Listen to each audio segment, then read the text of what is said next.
今日はハイボールの作り方をちょっとマスターの手元の視点で教えていただきたいと思います。お願いします。まずタンブラーでね、これはまあ10オンス、12オンスぐらいでもいいかな。氷。こ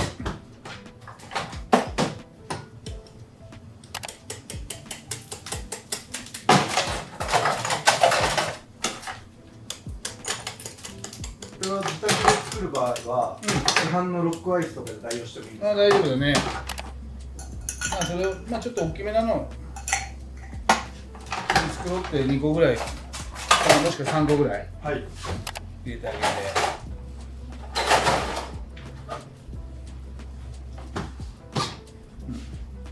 そして基本はやっぱりこのシングルみたいなイメージで、30ミリをね。メジャーカップ、これは線が入ってるから一番上の線が30ミリだから止めてあげて、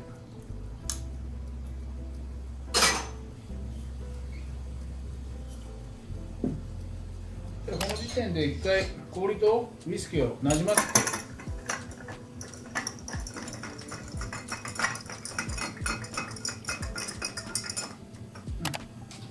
そしたらこの後に炭酸、ソーダでね、これ優しくついてあげる。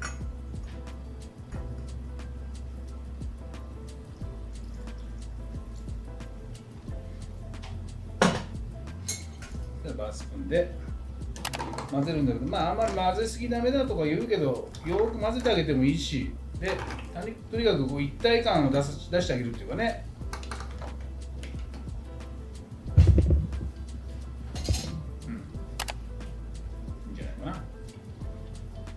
こうたっぷりのこういうのが美味しいし、あとうちなんかこう2個ポンと入れるけど、氷をたくさん入れてもいいし、あとソーダの量だね。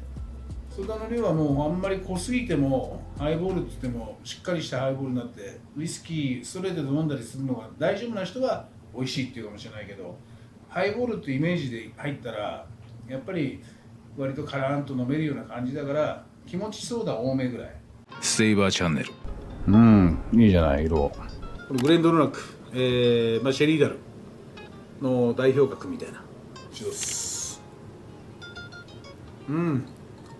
もうシェリーダルの香りがしっかりするね。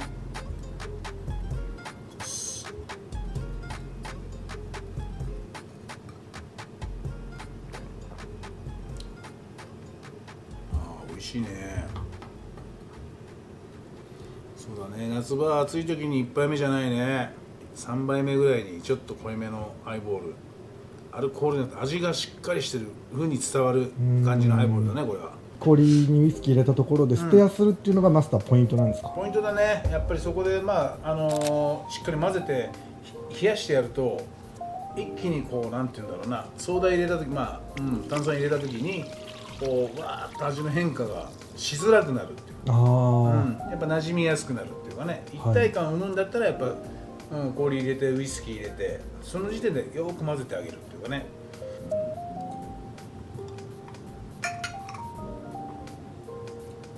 美味しいね。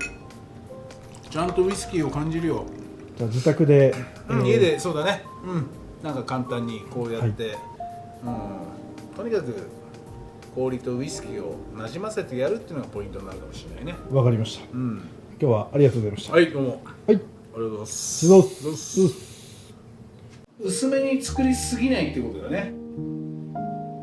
あんまり薄めに作りすぎるとまたウイスキー足してなんてなっちゃう。少し気持ち濃いめに作って一口飲んでみて、自分でもうちょっとソーダ入れたらいいかなっていう自分で味の調整できるのは料理と逆っていうかさ、料理はほら濃いめに作ったらもう絶対無理だけど、薄めに作らなきゃいけないっていうじゃん、料理は。ウイスキーとかこうお酒に関してちょっと気持ち濃いめに作るね、だから料理と全然逆っていうかね。後でソーダとかで追加することで薄められるっていうことですね。